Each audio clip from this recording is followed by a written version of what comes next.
Ahora vamos a hacer uso de la palabra del Señor. Nuestro tema de esta tarde se llama las 6 parábolas del reino. Y vamos a leer en el capítulo 13 de San Mateo, que es el capítulo de las parábolas. Es capítulo 13 de Evangelio de San Mateo. Vamos a buscar de los versículos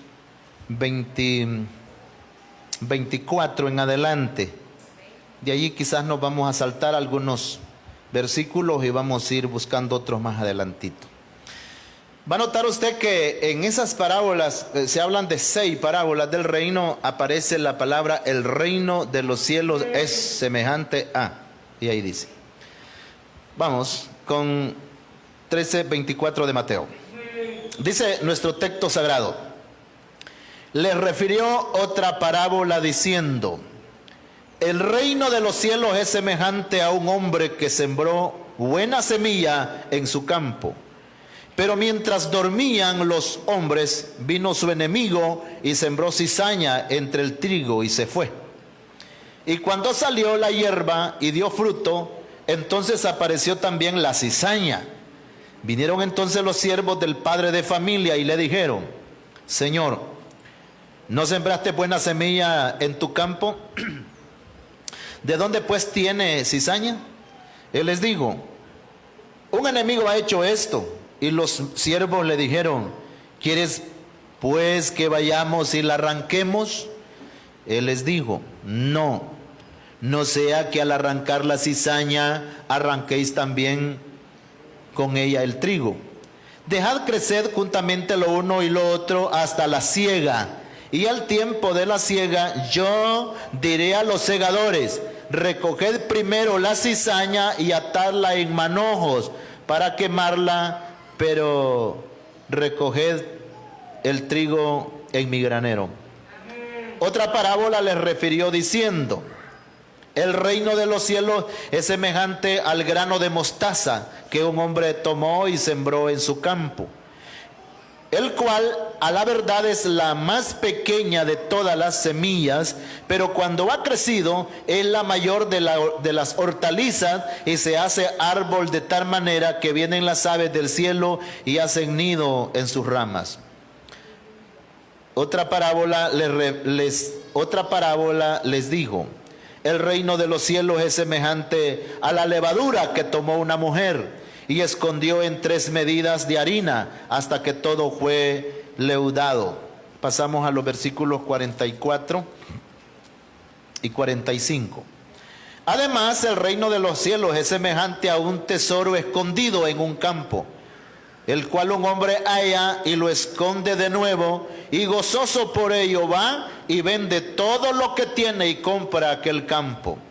También el reino de los cielos es semejante a un mercader que busca buenas perlas, que habiendo hallado una perla preciosa, fue y vendió todo lo que tenía y la compró. Amén. Gloria a Dios. El mejor predicador, hermanos, que ha tenido este planeta Tierra se llama nuestro Señor Jesucristo.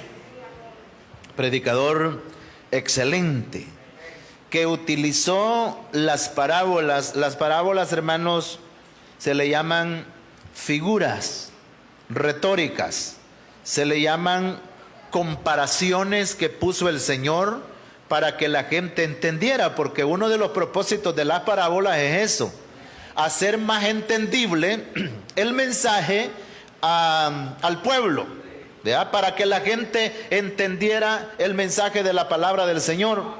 Porque como Cristo, acuérdese que Él venía del cielo, pero tenía el propósito el Señor de presentar las cosas de arriba para que las entendiéramos los de acá abajo.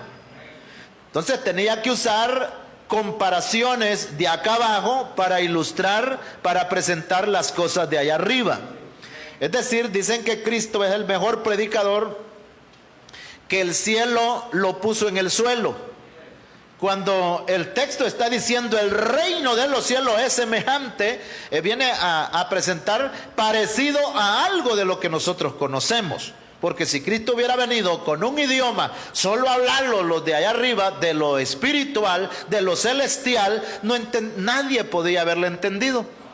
Pero lo ilustró de una manera tan excelente, y de entre las figuras retóricas que el Señor utilizó más fueron las parábolas. Por eso en la Biblia hay más de 30 parábolas que el Señor, hermanos, expuso para que la gente pudiera entender, porque el buen mensaje no es, hermanos, el que donde más bulla se hace, donde hay más aplausos, porque alguien dice, yo puedo catalogar los mensajes mejores por los aplausos que se dan. No es cierto, no.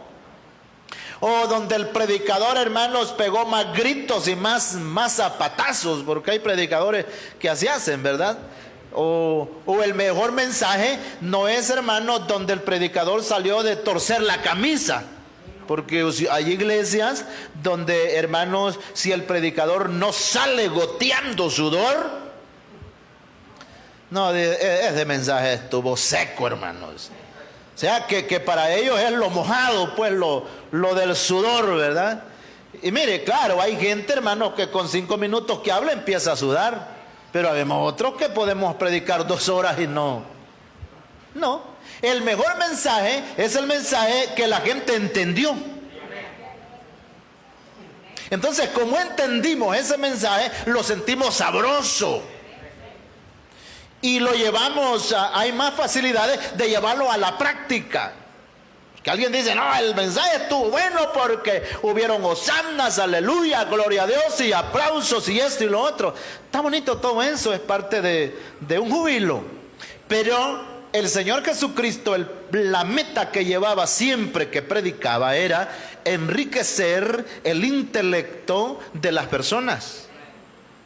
Que el mensaje enriqueciera el entendimiento, no tanto tocar los aspectos emocionales, porque si le apuntamos a eso, hermanos, si a eso le apuntáramos, no, si yo tengo que dijéramos, hermanos, la capacidad de hacer llorar a otro, ¿verdad? Empezamos a sacar tantas cosas que tocan las emociones, pero no le apostamos tanto a eso. El propósito es que el mensaje sea entendible y que sea un mensaje bíblico, que lleve riqueza de palabra del Señor. Pero no solamente eso, sino que lleve la correcta interpretación de la palabra de Dios. La correcta hermenéutica, que es el arte de la interpretación bíblica. Porque podemos hablar de tantísimos textos, pero si le damos una interpretación incorrecta, de nada sirve. Entonces, el Señor, hermano, está ilustrando el reino. Cuando habla del reino, se está refiriendo, hermanos, al dominio de Dios en esta tierra. En el Padre Nuestro siempre le decimos al Señor, vénganos tu reino. Lo que le estamos diciendo es, Señor, acepto tu dominio sobre mí este día. Tú vas a ser mi Señor este día. Te voy a obedecer a ti, Señor. Por eso el Padre Nuestro no debemos de dejar de recitarlo, de pronunciarlo en la oración, porque estamos dándole el dominio a Jesucristo en nuestras vidas. El Rey de la iglesia es nuestro Señor Jesucristo.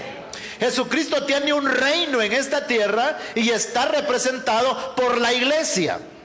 Ahora, ¿cuáles fueron los propósitos de presentar esas 6 parábolas que se llaman las 6 parábolas del reino? Lo primero que tenemos acá, las primeras 2 parábolas nos ilustran los obstáculos al crecimiento del reino. Porque, hermanos, la parábola de la cizaña, que la parábola es el trigo, ¿verdad? Pero va la cizaña. Y la parábola de la red, esas 2 parábolas, hermano, están representando los obstáculos que el diablo pone para el crecimiento del reino de Dios en esta tierra. Es decir, la iglesia tiene tantos estorbos, hermano. Y cuando no entendemos y captamos esto, hermano, llegamos a confundirlo nosotros y decir, ¿y por qué de esto, hombre? ¿Y por qué el hermano hace esto? ¿Y por qué la hermana hace esto? ¿Y por qué tiene que darse esto dentro de las extrañas de la iglesia? ¿Dentro del mismo organismo de la iglesia? No, es que no olvidemos que hay dos poderes. Está el poder de nuestro Señor Jesucristo, a quien alabamos, honramos, glorificamos y en quien nos llenamos de esa gloriosa bendición maravillosa, a quien admiramos y a quien le rendimos todo honor, loor, a ese Jesús a quien dedicamos toda nuestra vida y talento, a ese Jesús a quien le podemos dedicar, hermanos, las finanzas, a ese Jesús que le dedicamos el alma y el espíritu. Ese es un gran poder. Y es el poder del cielo, es el poder santo y 3 veces santo, es el poder maravilloso, es el poder que anhelamos, es el poder que hemos recibido, es el poder que no tiene contaminación ni maldad. Pero existe el otro poder de Satanás. Y Satanás no está muerto. Y Satanás no está amarrado. Si usted escucha en algunos púlpitos, hermanos, hoy por la televisión se puede ver eso, o por las redes sociales, de predicadores que están atando a Satanás. Y lo ato, en el nombre de Jesús, lo están atando. Bonito se oye. Bonito se oye. Que lo están atando. ¿De verdad lo están atando? No, sí, entonces lo atan y se suelta y luego lo vuelven a atar. Hermano, en esa situación. Algo otro hermano dice que le estoy aplastando la cabeza al diablo y hasta zapatean, ¿verdad? Le están aplastando. Mire, si esa potestad solo Cristo la tiene. De aplastarle la cabeza. Él te va a morder el calcañal y tú le vas a aplastar la cabeza, dice la profecía del libro del Génesis. Entonces, hermano, no, él anda suelto. Vea que está amarrado. Va a haber un día, y no solamente un día, sino que como 1000 años, donde Satanás va a estar atado. Pero ¿quién lo va a atar? ¿Será un predicador de San Miguel? No, hermano, él lo va a atar un ángel, dice la palabra. Apocalipsis capítulo 20 dice Juan: y vi un ángel que descendía del cielo con la llave del abismo y una gran cadena en la mano, y prendió al dragón, la serpiente antigua, que es el diablo y Satanás, y lo ató, dice, y lo arrojó al abismo, y puso sello sobre de él, para que no engañase más a las naciones. Allí sí, señores, el tiempo del milenio, sí nos vamos a dar el lujo de decir: Satanás está atado, Satanás está amarrado. Pero no lo amarró un ser humano, lo amarró un ángel. Venía con la autoridad de parte de nuestro Dios. Alabado el nombre del Señor. Ahora, entonces, hermano, el diablo es el poder contrario al de Cristo, y el diablo no está contento con la iglesia, porque la iglesia un día se le escapó de sus garras, y él está tratando cada día de ver cómo se lleva otra vez almas y las arranca del seno de la iglesia para tenerlas él de su cuenta. Algunos lo lleva directamente de la iglesia a la cantina. Algo otro lo lleva directamente de la iglesia a la feria, de la iglesia a la brujería, de la iglesia a la idolatría. Lo lleva de la iglesia, hermanos, a las canchas de fútbol, al estadio. Algo otro lo saca de la iglesia y los tiene otro ratito en otra iglesia, y de allí los lleva a otra iglesia y terminan de donde empezaron. Es así la estrategia del enemigo. De esa forma trabaja. Aquí tenemos, hermano, la parábola de la cizaña. Dice el texto que el Señor mandó a sembrar la buena semilla de trigo, ¿verdad? Que es la palabra de Dios. Y creció, dice, el trigo, y se miraba muy bonito. De allí mandó a los siervos a darle una espiada a esa plantita, y los siervos detectaron que había cizaña. Es decir, los siervos son personas visionarias que entraron al cultivo y empezaron, porque algunas veces, hermanos, cuando no somos visionarios, le tiramos una mirada, o condenamos a todos o salvamos a todos. Cuando no somos visionarios, a veces alabamos a una persona. No, mire hermano, ese fulano y esa fulana, no hombre, esos son excelentísimos en la iglesia. Esos van a llegar a ser personas especiales. Dios los va a llevar a colocarlos en grandes pedestales. Estamos viendo así nomás, hermanos, de lejos. Pero cuando somos visionarios, evaluamos a la persona por lo que hablan. Cuando yo escucho a una persona, o usted escucha a una persona que dice, mire, a mí no me manda nadie porque a mí me manda la Biblia. Y yo no tengo que reconocer a ningún hombre como mi autoridad, sino que Dios es mi autoridad. Anda más perdido que el mismo enemigo. Entonces el enemigo dice que de noche vino y sembró la cizaña. ¿Por qué de noche? Porque el malo así hace, ¿verdad? El malo así hace. Fíjense que el que hace lo malo siempre se esconde entre las... A los alcaldes le dicen, señor alcalde, mande a poner unas lámparas en tal lado porque allí está oscuro, todas las noches hay asaltos.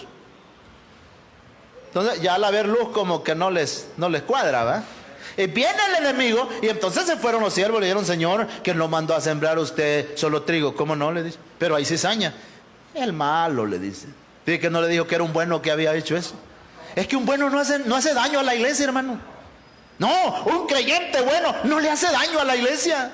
Yo no sé cuántos de ustedes, hermanos, oran por la unidad de la iglesia. Amén. Por la unidad de la iglesia. Mire, cuando un hermano y una hermana ora por la unidad de la iglesia, esa gente no se va. Y esa gente pelea por la iglesia. Y esa gente guerrilla por la iglesia. Y estamos clamando por la unidad de la iglesia. Y luchando por la unidad. El malo fue que vino de noche, le dice, mientras los siervos dormían. Y vino y sembró la cizaña. ¿Y qué decís, señor? ¿La arrancamos? No la arranquen, déjenla. Ay, déjenla.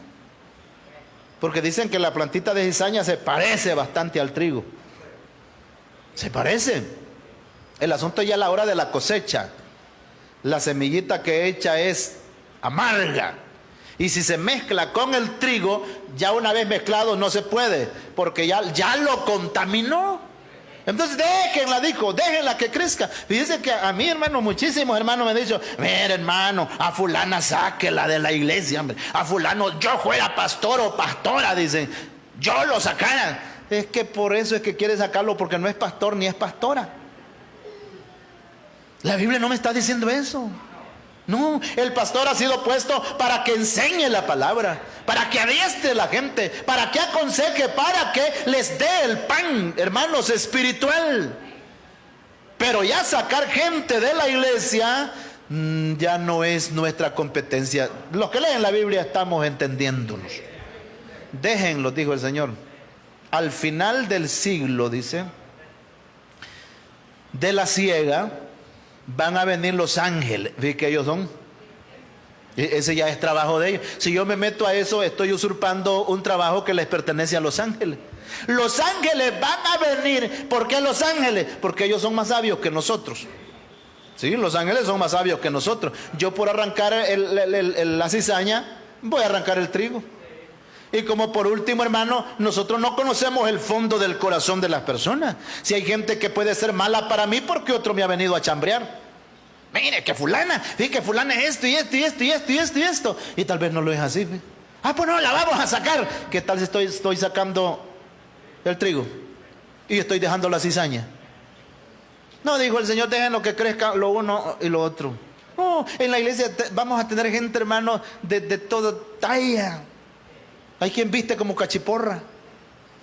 Todo el tiempo es 15 de septiembre para ella. Ahora, que hay que martillar sobre de eso y apelar, hermanos, que eso no es lo correcto. Hay que hacerlo. Hay que hacerlo y hay que continuar con ese mensaje porque, hermanos, un combate a las cuestiones de la inmoralidad. Ahí está. Ahora, está la otra parábola también, que es la de la red. La red. El reino de los cielos es semejante a una red, dijo el Señor, que una vez echada al mar, recoge solo buenos peces. No, recoge, dice, de toda clase de peces. La red, y como la red, ¿qué? Pues todo lo que se traba ahí. Recoge de toda clase de peces. Hay robalos, hay pargos, hay curvinas, hay huevinas, hay chichicastes, hay cucarachas, hay semillas de almendro, cabezas de chancho. Recoge serpientes, hermano, recoge. En el mar hay serpientes venenosas. Tortuga, recoge de todo, hermanos, cascajo que pueda haber, ahí lo agarra la red. Dice, recoge de toda clase de peces. Cuando uno está predicando el evangelio y hace el llamamiento, uno no dice, vaya, solo el que es trigo que pase para acá, las cizañas que se me queden. Vaya, solo lo que es buen pez que pasen para acá, pero los chichicastes que se queden. No, si los chichicastes son los primeros que vienen. Las cucarachas, los remances, ¿verdad? Y ahí vienen, y hay que anotarlo, señores, y lo anotamos ahí en el libro de membresía, y algunas veces los bautizamos también. Y son personas que nos rompen la red. Son personas que dice, y entonces dice, recoge de toda clase de peces. Pero una vez sacada afuera la red, dice que se empieza a escoger. ¿Verdad? Allí se escoge. No es que vamos a echar todo aquel tetumustón que viene en la red. No, dice, esto no. Dice que en el mar, aunque sean, hermanos, algunos peces, pero los pescadores, hay peces que no les llama la atención, los tiran. No digamos lo que es malo del todo, ¿verdad? Van a seleccionar. Así será el fin del siglo, dice el Señor. Lo mismo que hizo con los segadores del trigo y la cizaña, serán los ángeles que van a escoger. Dice que lo bueno lo van a echar en cesta y lo malo lo van a echar afuera. Así será el fin del siglo, dice. Entonces, aquí tenemos estas dos parábolas, nos ilustran los obstáculos del reino. Gente que entra a la iglesia para hacerle daño a la misma iglesia. ¿Usted cree que el que se va de la iglesia va hablando cosas bonitas de la iglesia? No, yo me vine de esa iglesia porque en esa iglesia hay demasiada santidad, en esa iglesia hay mucha unidad, en esa iglesia hay amor, como decía Walter Mercado, hasta decir ya no, en esa iglesia hay esto bueno y esto bueno. No se habla nada de lo bueno que hay en la iglesia. No. Siempre, porque los que se dividen, hermanos, siempre dicen, no, ahí lo que queda es un montón de cerdos, usted. Estafadores, pecadores, montón de gente que anda en lo malo, y yo por eso me aparto de ahí. Entonces, hermano, esos son los obstáculos. Y el gran problema es que los amigos quedan en juego cruzado. Y los amigos dicen, estoy confundido, hermano, yo no sé cómo es esta cuestión, pues. Yo no sé cómo es este asunto, ¿verdad? Si esta gente pues así habla y así se comporta. Pero dejemos, dice la palabra, al final, los que se van a encargar de arreglar esto son los ángeles. Es Dios, en otras palabras. Dios se va a encargar. Ahorita Dios nos está apacentando a todos. Y el enemigo, hermano, y Cristo ve el esfuerzo que la iglesia hace por ganar las almas, por buscar la unidad, pero hay fuerzas contrarias que nos están, hermanos, queriendo sucumbir a otro camino, a otra senda, a otro surco. Ahí, pero la gente que es de Dios, lo bonito es que la parra de trigo da trigo. Y la parra de cizaña no puede dar trigo, lo que va a dar es cizaña. Y esa palabra cizaña, ¿no le suena a algo malo, hermano? Por ejemplo, cuando usted oye de que alguien está queriendo inyectarle un mensaje negativo, ya le estás metiendo cizaña en la cabeza a vos. Vea que la cizaña no es como un término que nos figura algo bueno.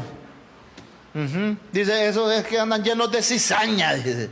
La cizaña la comparamos como una gente que anda con una gran ira, con una violencia, con un mensaje distorsionado. Eso, hermanos, es las dos primeras parábolas. Los obstáculos para el crecimiento del reino, es decir, la idea para que no crezca la iglesia, pues. Vamos con lo segundo, la expansión del reino. Hay otras dos parábolas que nos hablan de cómo la iglesia se expande o cómo la iglesia crece en esta tierra. Los versículos 31 al 33. Otra parábola le refirió diciendo, el reino de los cielos es semejante al grano de mostaza que un hombre tomó y sembró en su campo. el cual a la verdad es la más pequeña de todas las semillas, pero cuando ha crecido es la mayor de las hortalizas y se hace árbol de tal manera que vienen las aves de los cielos y hacen nido en sus ramas. Seguidamente va la otra parábola que habla de la grandeza del reino. Otra parábola les digo, el reino de los cielos es semejante a la levadura que tomó una mujer y escondió en 3 medidas de harina hasta que todo fue leudado. Empezamos con el grano de mostaza. La Biblia no dice granito, no, dice grano. Nosotros le ponemos ya en el coro, si tuviera fe, como un granito. Ya es demasiado, hermano, ya para el que sea más chiquito de lo que es la mostaza ya no daría nada, pues. Dice aquí el texto que esta semilla es de las más pequeñas que hay. Mostaza, como que lo usan como algo medicinal, pero para que sea medicina tiene que llevar 100,000 en la mano, porque un grano de mostaza no le va a quitar nada, ¿verdad? De esas podemos andar hasta dentro de los ojos y no la sentimos.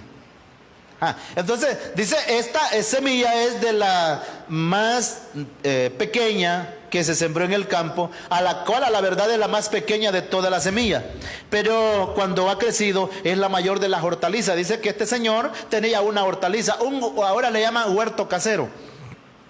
Es un huerto casero. En los huertos caseros no siembran grandes plantas, hermano. Cuando dice hortalizas, está hablando de ¿cómo se llama? Plantitas que no crecen hacia arriba, sino que como que son, vamos a ver, no crecen verticales, sino horizontales. Hablemos de ayotillos, pipianes, charralitos, porque ahora hay matitas de pipianes que no son aquellas que se riegan, ¿verdad? Sino que allí chiquitos, ahí a 1 metro cuadradito, hermano, pero le están echando bastante producto, bastante fruto. Entonces el Señor fue y sembró una semilla de pipián, es grande, y una semilla de ayote también es grandecita, ¿verdad? Pero dice que entre ellas sembró una de mostaza. El asunto es que la de mostaza, hermano, las otras se fueron regando en la superficie y la de mostaza no. La de mostaza buscó a ir creciendo. No es que es un gran árbol tampoco, ¿va? Para decir que el palo de mostaza de 10 metros. No, es un palo pequeño. Pero a comparación de las otras, dice que crece y empieza a echar frutos y echa ramas, y las aves, dice, de los cielos vienen y hacen nido, porque ya en un matón allí de 1 metro o 2 metros los pájaros vienen y hacen su nidito. Así es el reino de los cielos, dice, hermanos, que ¿cómo se llama? Que, hermanos, apareció como lo más pequeñito.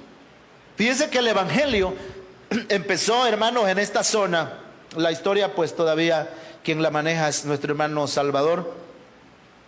Pero ellos cuentan, hermanos, cómo vino acá, ¿verdad? Algunos hermanos que empezaron a venir a predicar, abrieron un campo donde la hermana Brígida Joya, para los creyentes nuevos en la fe, la primer cristiana que hubo aquí, en este caserillo, y fue aquí en los ranchos, y por eso el templo quedó aquí en el caserillo de los ranchos, ¿ves?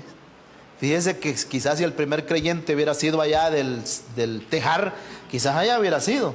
Pero aquí en los ranchos fueron donde aparecieron los primeros creyentes. Esa hermana Brígida Joya, allí donde vive la hermana Marina Blanco, allí vivía ella. A ver cómo vino un predicador, hermano, y le habló del mensaje, a ver a dónde la vio. Y ya ella pues pidió un culto de campo blanco, se le llamaba así, que eran de noche, y allí vino a predicarse el mensaje del evangelio en casa de nuestra hermana, y ella aceptó a Jesucristo.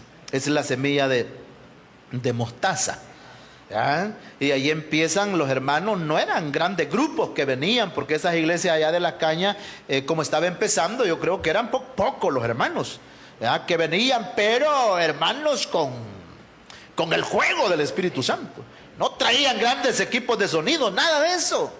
Hermanos, venían con todas las deficiencias económicas. A pie se venían nuestros hermanos, no había ni calle ni carro, pero empezaron a predicar Y ahí la hermana Balbina Benítez, el hermano Bartolo Reyes, el hermano Elías Flores, el hermano Salvador Reyes. Conservamos esos cinco primeros creyentes, que todavía el que vive es nuestro hermano Salvador, de ahí todos murieron.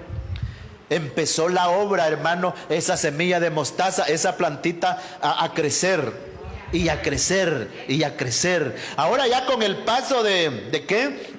De 50 años, de 60 años que empezó esa obra, esa plantita ha ido creciendo. Y allí va, dice, las 3 mediditas de ¿cómo se llama? De levadura, que se le pone, hermanos, en el centro a la harina.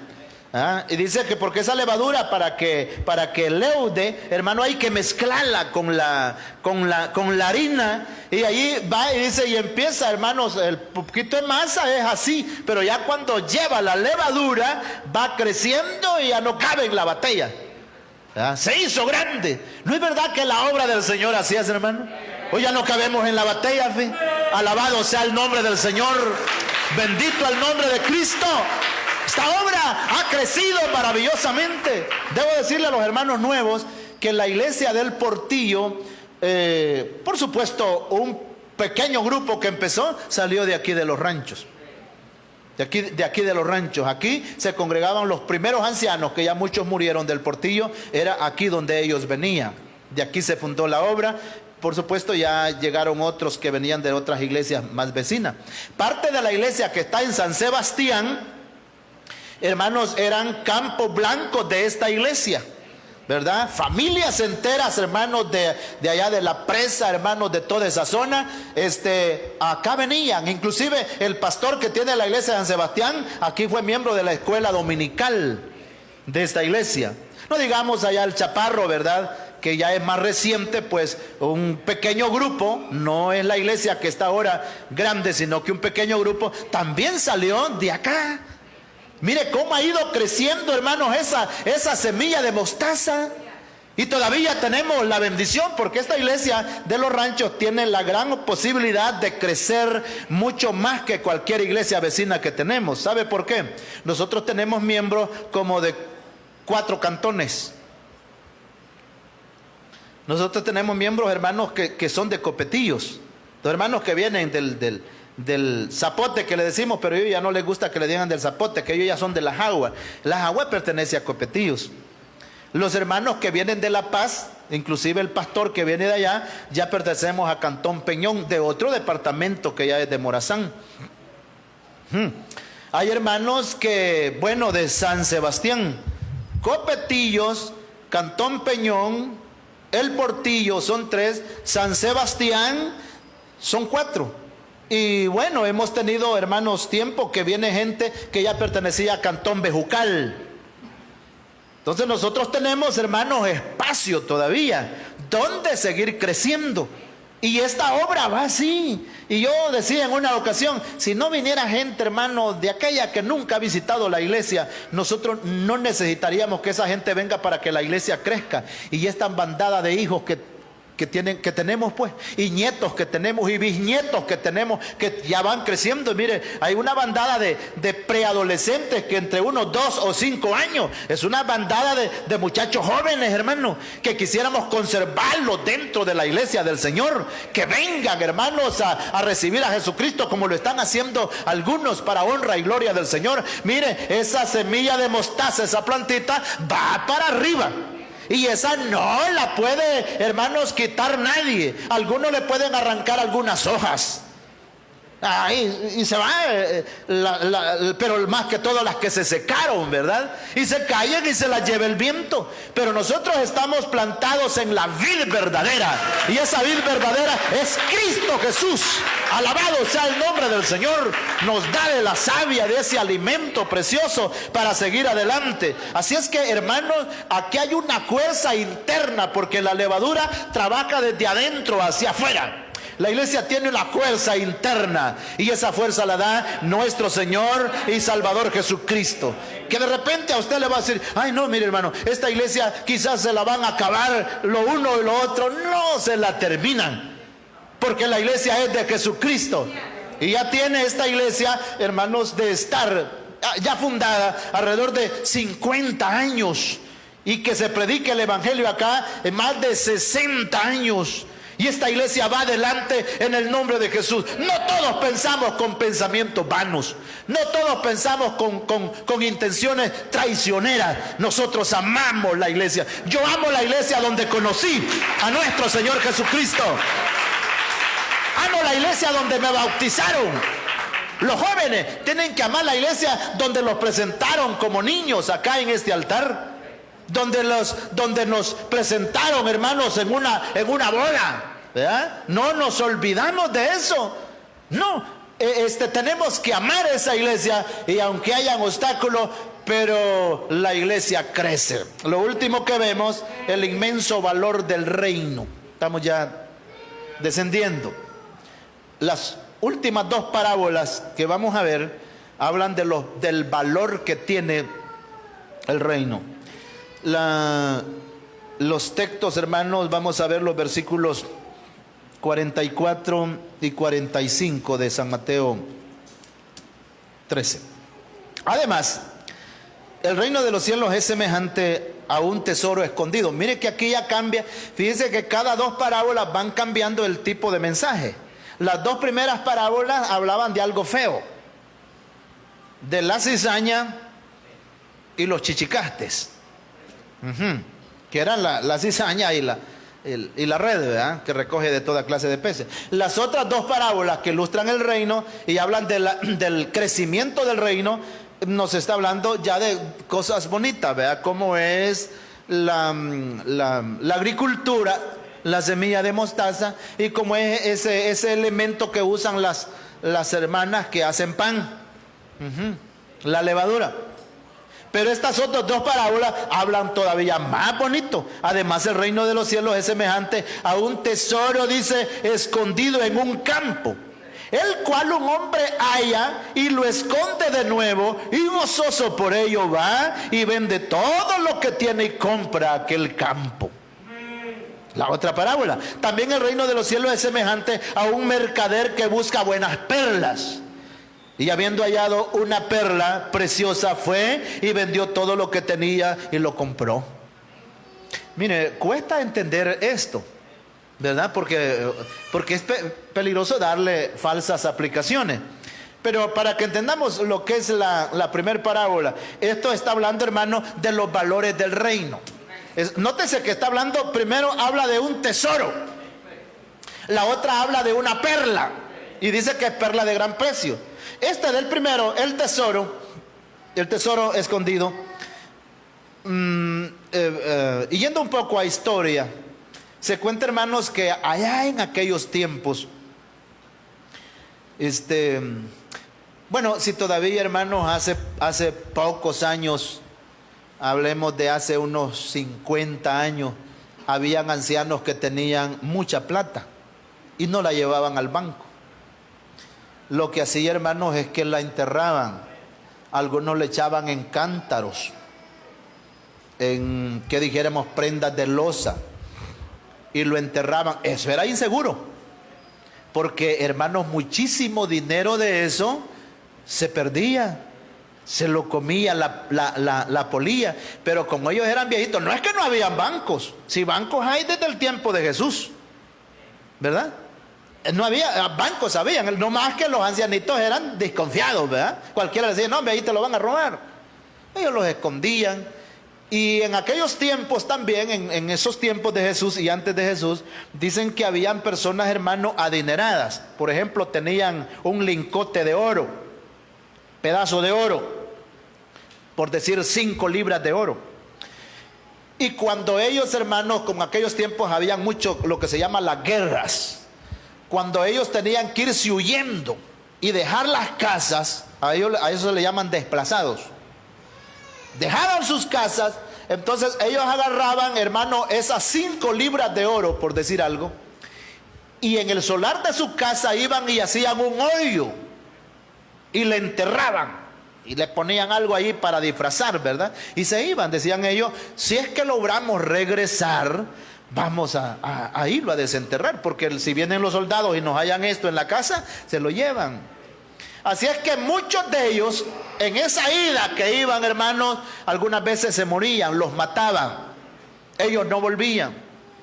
De repente, con el tiempo, alguien andaba haciendo algo ahí, como querer sacar un animal o sembrar un poste, y estaban en ello, y de repente se encontraban con una marqueta de 5 libras de oro. A eso se le llama el tesoro escondido, ¿ya? E encontraban ese tesoro. Mire, hermanos, si en este país se han encontrado tesoros, oye usted allá por Zacatecoluca, cuando hallaron, hermanos, barriles llenos de millones de dólares. Yo no sé si eran como 14 millones de dólares. ¿Ya? Claro, ahí era ya una jugada de los narcotraficantes, ¿verdad? ¿Dónde estaban esos barriles? Dicen de que, no sé si allá en el monte o en un parqueo, donde en un garaje donde metían carros, está pavimentado, y allá habían hecho el entierro hacia abajo, allí tenían los barriles. Y uno de los mismos, creo de la red, que se sintió traicionado por ellos, llamó a la policía y les dijo: váyanse, en tal parte está una galera, y está un carro, y allá hay un pavimento, y debajo de ese pavimento hay barriles llenos de dólares, como 14 millones de dólares, que se salieron perdiendo siempre. Se perdieron porque a mí no me dieron nada de eso. Se perdieron, ¿verdad? Pero eso ya no les quedó a los narcotraficantes, ya les quedó a los fiscales, a ver a quién otro. Me están oyendo porque ahí, pero esos fiscales están presos ahorita. Ojalá no salgan. Y entonces, hermano, esos son los tesoros escondidos. Y por ahí de nosotros hay un señor que él se ilusiona con eso. Él ya no quería trabajar, andaba con una barra como haciendo que, quién sabe, dijo él, si le pegué yo, dijo, a un barril, dijo, con oro. No, y cuando hace hoyos, hoy uno se encuentra con envases de Coca-Cola, ¿verdad? Pedazos de zapatos viejos que están, eso es lo que podemos hallar nosotros. Esos son los tesoros escondidos. Y entonces aquí dice: ese es el reino de los cielos, semejante a un tesoro escondido en un campo, el cual un hombre halla y lo esconde de nuevo, y gozoso por ello va y vende todo lo que tiene y compra aquel campo, dice. Alabado sea el nombre del Señor. Fíjense que aquí es donde hay que ver, hermanos, quién fue el que compró ese campo. Porque algunos dicen que el tesoro escondido es Cristo, y fíjense que el tesoro escondido somos nosotros. Jesucristo fue el que vino y compró, porque nosotros no hemos comprado nada. Alabado sea el nombre del Señor. Vino el Señor en nosotros un tesoro. Quizás estábamos enterrados, hermanos, ahí pues que no se echaba de ver, pero como el Señor tiene ojos como llama de fuego, digo: no, hombre, aquí es un pastor el que está.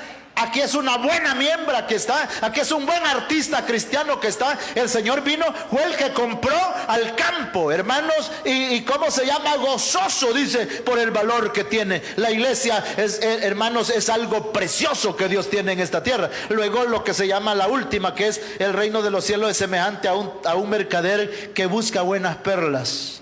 Y habiendo hallado una perla preciosa, se fue y vendió todo lo que tenía y lo compró. Lo mismo. ¿Quién es el que compra buenas perlas? Jesús. ¿Quién es esa perla preciosa? La iglesia. ¿No vosotros sois linaje escogido, real sacerdocio, nación santa y pueblo adquirido por Dios? Él fue porque Cristo nos compró, dice la Biblia. ¿Verdad que dice eso? Nos compró con su sangre preciosa. Ese es el valor del reino. Hermano, hablamos de esto porque algunas veces, hermano, la iglesia la quieren ver como algo despreciable en esta tierra. ¿Sabe qué dijo Carlos Mar? Dice que los evangélicos somos el opio de las naciones. Opio es una planta como una droga. Dice que nosotros estamos como endrogados y endrogamos a los demás. Otro dijo que la iglesia somos los parásitos de la sociedad. Al contrario, no lo somos. Fíjese que viéndolo bien, hermano, la iglesia no pone en costo a los gobiernos, fíjese. No. ¿Cuánto estará pagando el Estado por mantener a cerca de 40,000 reos que están presos? ¿Qué producen? Y comen los 3 tiempos. Y a veces piden gusto también. ¿Qué están produciendo, hermanos, en este país? Y el Estado tiene que estar pagándole a una compañía para que les dé. Y por nosotros, ¿cuánto invierte el gobierno? ¿Vea que no? No, y esos reos, hermanos, tienen que tener uniformes, zapatos, camarotes, edificios carísimos que hacen, alimentación, medicina, porque derechos humanos ahí están vigilando por ellos. Y claro, tienen derecho, ¿verdad? Y por nosotros, hermanos, ¿qué da el gobierno? Los gobiernos, cualquiera que sea, no dan nada. No, pero que le dimos 12 libras de maíz. Eso. No está invirtiendo, yo diría, casi nada. Los cristianos, hermanos, hasta bastante alentados somos. Cuidadosos con la vida. Entonces, hermano, pero lo quieren ver así, pero no es así. Y está bien, pues si el mundo nos ve así, pues está bien. Pero los ojos de Dios no los ve así. Los ve como la perla de gran precio, como el tesoro escondido. La iglesia es la que mueve el capital más grande de esta tierra. Porque dice la Biblia, hermanos, que en Cristo están escondidos todos los tesoros de la sabiduría. La iglesia mueve el capital más grande porque nosotros trabajamos con almas para gloria del Señor. Y un alma cuesta más que una vaca. Un alma cuesta más que un carro. Un alma cuesta más que un avión. Una alma vale más que un barco. Un alma vale la sangre de nuestro Señor y Salvador Jesucristo, que no se puede adquirir con ningún bien de esta tierra. Eso es la iglesia. La iglesia son los que representamos a Dios en esta tierra. La iglesia es el Cristo humanizado en esta tierra. La iglesia somos los embajadores en nombre de Dios en esta tierra. Los que representamos a nuestro gobierno celestial, eso es la iglesia. Los que predicamos el mensaje más veraz y más santo, eso es la iglesia del Dios vivo en esta tierra. Démosle un gran aplauso al Señor en esta linda y bella y bendecida tarde. Siempre hacemos una invitación. Si hubiera un alma que quiera recibir a Jesucristo, le invitamos a hacerlo. Y quiero que nos pongamos en pie. Esta no es la oración de despedida. Yo quiero que oremos por los enfermos esta tarde. Oremos por los enfermos. Si hay hermanos que han venido enfermos, levante la mano y créale a Dios. Tenemos a todos nuestros hermanos, levantan la mano allá atrás, nuestra hermana Julia, nuestras hermanas acá. En casa, hermanos, ahorita hay mucha gente que nos está sintonizando. Hay gente que está grave. Hay madres que tienen hijas que están graves. Hay hijas que tienen madres que están hospitalizadas ya con ventiladores artificiales, esperando un milagro. Y la iglesia puede, porque la iglesia tiene el poder de Jesucristo. Podemos reprender a todo espíritu de enfermedad, todo espíritu de enfermedad contagiosa. El coronavirus lo podemos reprender en el nombre de Jesús. Jesús dice que nos ha dado esa potestad y esa unción. Cantamos un coro maravilloso para adorar el nombre del Señor. Aleluya. Yo sé que estás aquí, siento tu caminar, tú te mueves entre el pueblo trayendo sanidad. Yo sé que estás aquí, siento tu caminar, tú te mueves trayendo sanidad. Con mi fe te alcanzaré, con mi fe te tocaré y milagro recibiré, y sé que transformado yo seré. Yo sé que estás aquí, siento tu caminar, tú te mueves entre el pueblo trayendo sanidad. Con mi fe te alcanzaré, con mi fe te tocaré y milagro recibiré,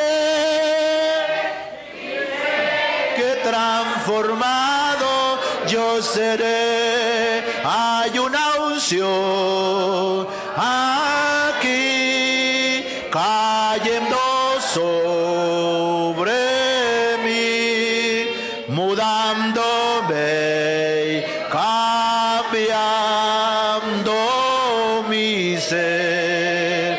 Hay una unción aquí cayendo sobre mí, mudándome, cambiando mi ser. Mi espíritu y mi alma se está llenando con el poder del Espíritu Santo. Mi vida nunca más será igual. Mi espíritu y mi alma se está llenando con el poder del Espíritu Santo. Mi vida nunca más será igual. Hay una fuente en mí que está brotando, que está fluyendo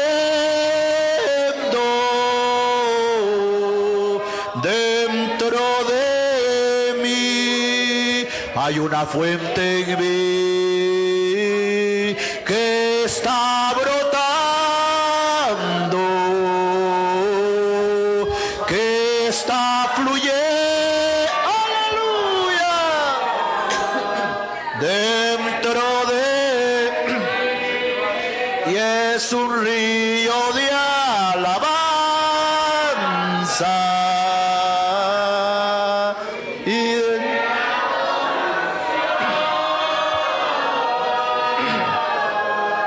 dirigido hacia ti, Señor Jesús. Recíbelo, y es un río de alabanza y de adoración, dirigido hacia ti, Señor Jesús. Recíbelo, recíbelo. Padre que estáis en gloria en esta linda y bella